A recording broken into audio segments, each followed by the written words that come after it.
Hello, Aries. How are you? Today is September 29th, and I'm here to do your weekly reading. I want to talk about the planets for a second because it's kind of a busy week. Saturn went direct this morning, and he is currently squaring Mars, retrograde in Aries. So basically what that means is like something you wanted to do is going to get blocked. And you're going to have to make a choice about how to go forward with it. Now, the truth is you have options. It's possible with the Mars and Aries that you didn't read through the files properly. So I would say with this one, wherever you get blocked, read the fine print because there may be an out in that. We have on the 2nd, a full moon in Aries. And the Sabian symbol, it's actually a really, really nice moon. I like this moon. And it's the first, we'll have 2 full moons in October. So that's also a busy month. But the Sabian symbol for this one is a teacher gives new symbolic forms to traditional images. And what this means is it's about rewriting, reconceptualizing, rebirthing, right? And remember, we've been talking about the whole birth imagery that's been showing up for the last couple of weeks. So I like this moon. It's widely not widely, it's 3 degrees away from Chiron right now. So I believe it'll offer us a moment of healing. Could be rewriting, helping you get some closure and rewrite a pain story or some sort of original wound story. On the 2nd, Venus moves into Scorpio. Shit's very intense. Venus, especially after being in Libra, which is sort of light, fun, feathery. Venus in Scorpio wants it all. You know, she wants the deepest part of you. And so you may find that you have no time for sort of petty, lighthearted conversations, that you really want to enjoy some of the more intense experiences. And then on October 5th, Pluto goes direct, and he's the last of the heavy hitters there up in Capricorn, because first Jupiter went direct, now Saturn went direct, and then Pluto will go direct. He's been sitting on 22 degrees since mid-August. So you may have been fine-tuning something. So, sorry, I've been wanting to say this for a while. Wherever you have Capricorn in your chart, whichever house it is where you are undergoing a major transformation. Mine is in the 10th house. So for the past few years, my career has been taken to the tops, dropped to the bottom, and taken off again, right? So I'm literally rewriting how the world identifies me in a professional context. So wherever Pluto hits in your chart, 1st house, 7th house, 4th house, whatever, that's where you are completely rewriting yourself, right? Which is interesting that Sabian symbol for the full moon in Aries is about rewriting or reconceptualizing. And so you will have found a lot of transformative energy, and probably most of the obstacles that you've encountered this year are around wherever you are transforming the most. Now with Pluto going direct, he's the last one there to do so. You may have been doing some like final touches or something you've been working on since August, mid-August, will finally start to be able to flow forward, right? Maybe you were working on it underneath, maybe you've been in therapy, maybe you were starting a new project, maybe you had something in the idea phase. You're gonna start to see it inch forward in after October 5th, but it's really going to start moving in mid-November. And I was just looking at all the transits, and mid-November we'll have all of the planets direct. A couple of eclipses, but so starting mid-November is going to be that the energy that we really like, where everything's just kind of whooshing forward. So not too much longer, just hold on. Anyway, let's take a look at I wanted to tell actually a really quick funny story. As you can see, I stained my table, and I stained more than my table because while we were doing this, Zoe was about to jump on the table, and so I was trying to block her, and I ended up knocking an entire canister of paint solvent onto my wood floors, which I just had redone as well. And so I spent all of Saturday on my hands and knees, literally scrubbing salt, praying for it to be over, scrubbing solvent out of my newly done hardwood floors, which is funny because last week we had that clean house card, and boy, did it show up again today. Anyway, I'll stop talking. Let's get the overall energy. Okay. For the week of the September 29th. So impasse and growth. Okay, so this is the Mars square Saturn right here. Something is going to block you. This happened to me on Friday. I tend to get the transits early, just because. And this is exactly what happens, right? I got blocked in something and I had a nervous breakdown, like meltdown, like I can't take this anymore. But it was actually, as I was investigating how to get around the impasse, it actually unlocked a door to a path of growth that I hadn't considered at all. So this is what I said today. If you get blocked by this Saturn Mars square and something is holding you back, investigate further. Think about how you get around it, and in getting around it is where you're going to actually find a plan for growth. So that's very nice energy. Let's get the challenge.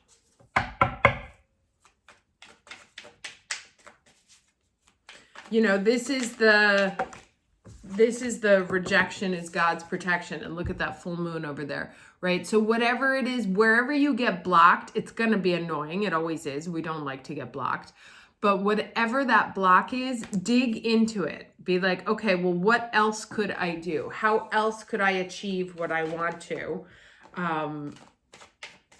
This isn't the only path forward. What other path can I take, right? What other seeds can I plant? What else could grow from this situation?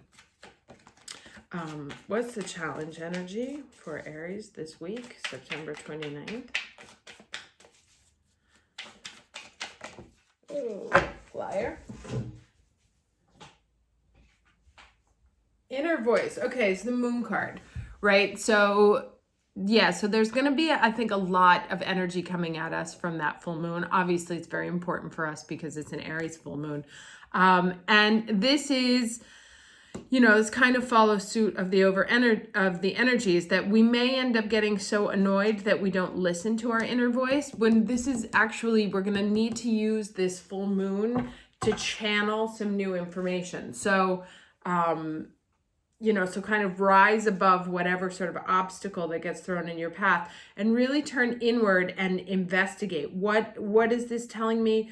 What can I learn? Where else can I go from here? What else can I do? Like, have one of those sort of Socratic conversations with yourself about how to get through this. Impasse is actually leading you on a better path. But it's gonna take some investigating on, like, once you get blocked, don't stay at the block and don't give up. You have to tune into your own intuition, channel some of the information, and it's going to lead you to a place of growth. Again, this can be concretely speaking, like as in a project, or it can be in terms of inner healing, work that you've been doing on yourself, issues with relationships. What's the lesson for the week, please?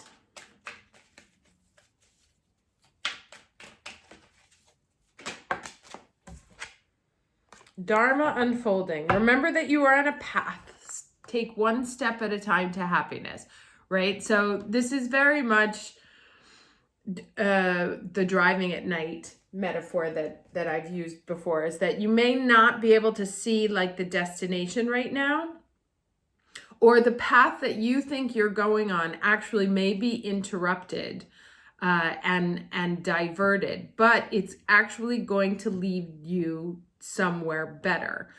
So even if you get knocked off the path that you're currently on and you've had a very clear destination in mind, this redirect, right? Remember, teacher gives new symbolic forms to traditional images. So rewriting, this redirect, reinterpretation, reconceptualization is actually going to lead you to something that has far more growth potential.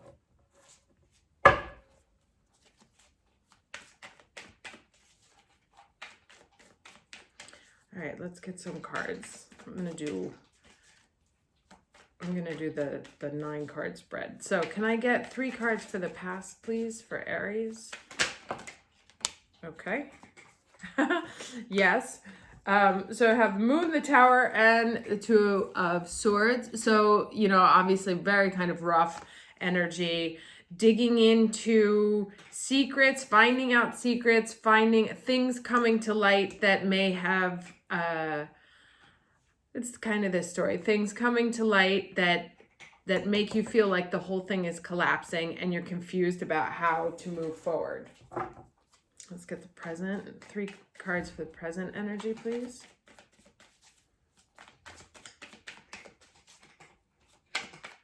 I don't know if you can hear that. That's Zoe eating in the background. 3 cards for the present energy.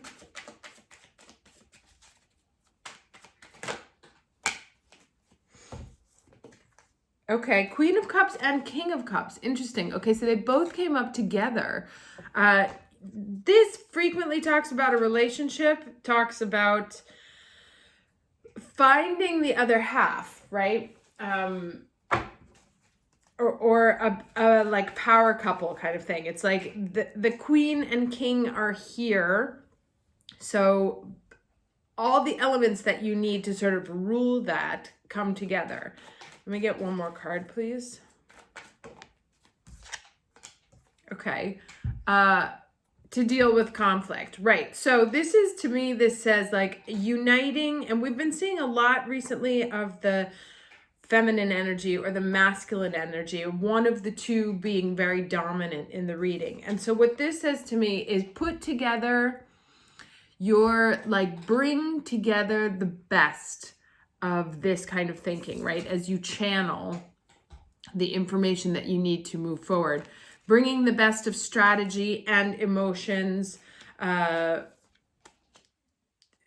but also finding yourself like going from a point of ultimate fulfillment as opposed to action or thoughts, etc., right? Because these are cups. So when you bring together these two sides of emotions, it's like a complete emotional picture about whatever is causing you conflict, like wherever you're fighting or wherever you're trying to level up, also, or take a step above the others, right? So wherever you're trying to level up and get to a higher destination, see things from a different point of view, that may feel like a challenge.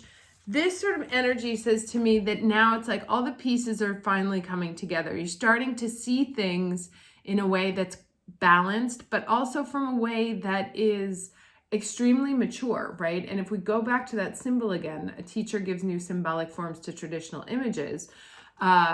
This is sort of looking at whatever situation you had in front of you or whatever you're working on with a balanced and very evolved emotional maturity, right? And so this may be what this full moon brings us, right? Is this nice sort of balanced emotional maturity, which is not always common for Aries, that allows us to level up, even though it's felt like a fight to get there. Let me get 3 more cards here.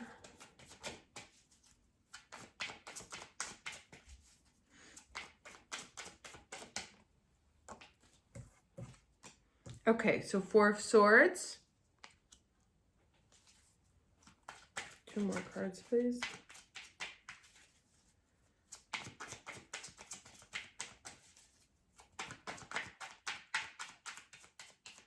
Two more cards for the evolution of this situation.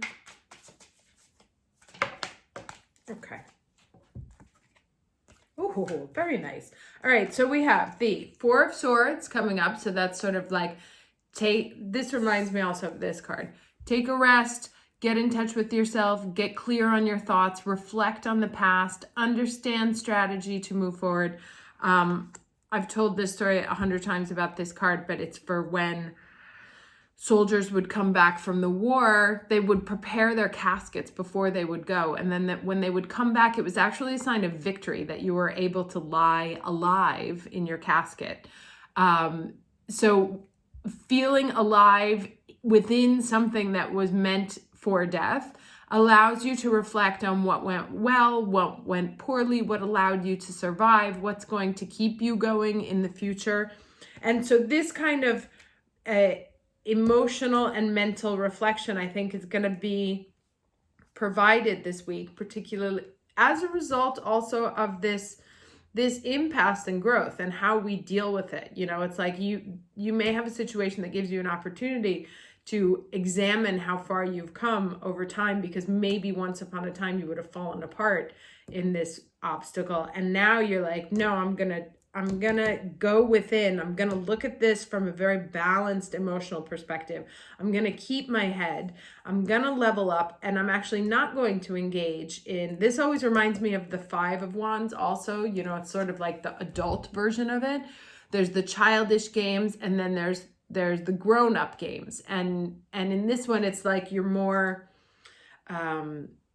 you've been more trained, you've received more training. So it's not, you don't need like 5 different kids. You've actually leveled up in your personal battle. And as a matter of fact, from the Four of Swords, we go to the Three of Wands. So starting to see ships coming in, starting to see development, still waiting for them. But the Judgment card gives new life, right? It's a second calling. And so to me, it also says something that you may have thought was dead. So like there's this sort of impasse that comes in, Tower card right here. And you may have thought that it was dead, right? With the Two of Swords and the Four of Swords. But if you go within and channel, it's like whatever is happening now is your dharma unfolding, is your destiny, right? It's not even about payback anymore. This is actually like moving forward, what you're here to do, what you're here on this planet for.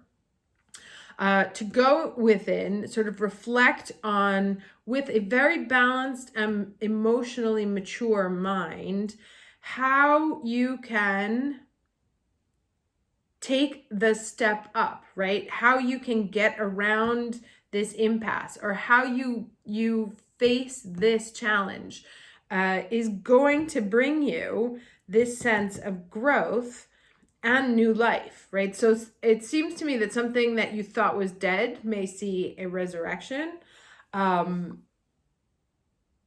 or something that looks like it has nowhere else to go. Actually, once you reflect on it, you'll sort of unlock the key to how to bring it back, right? How to bring it back to life, and how to raise it from the dead. You know, these two kind of speak the same story. It's like in here thinking about it, but then you get the calls. You get some sort of call. Could it be an actual call? Could be something that comes from your intuition, something that comes from reflection. Could be a divine intervention. But there's some sort of wake-up call that makes you realize that actually whatever you thought was over has a second life to it. Let me get some advice here. So that's very nice. This is always really high drama-y, isn't it? And I'm not gonna, I mean, I'll show this one, but I'm gonna get another one. This is the Breathe Upside Down. So you may be feeling a little bit stressed right now, feeling like it's hard to breathe, or, you know, it's like, why don't things ever go the way they're supposed to go?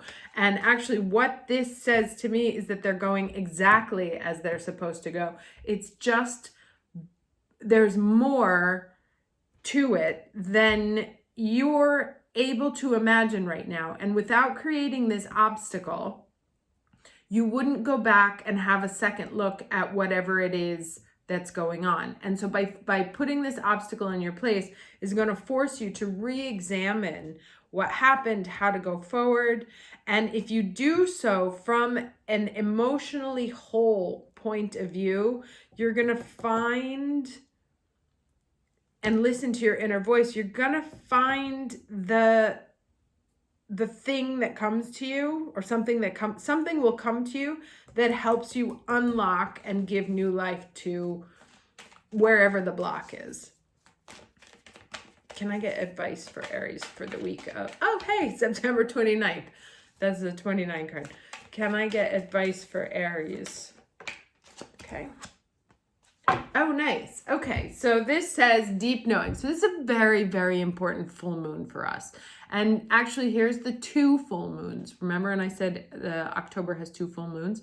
So this is a big month, it looks like, coming up. I'll do a monthly in another couple of days. But it seems to me, so, you know, we've got the moon card. We got the moon card twice here, and a card, a full moon here, a card that replicates the full moon twice again.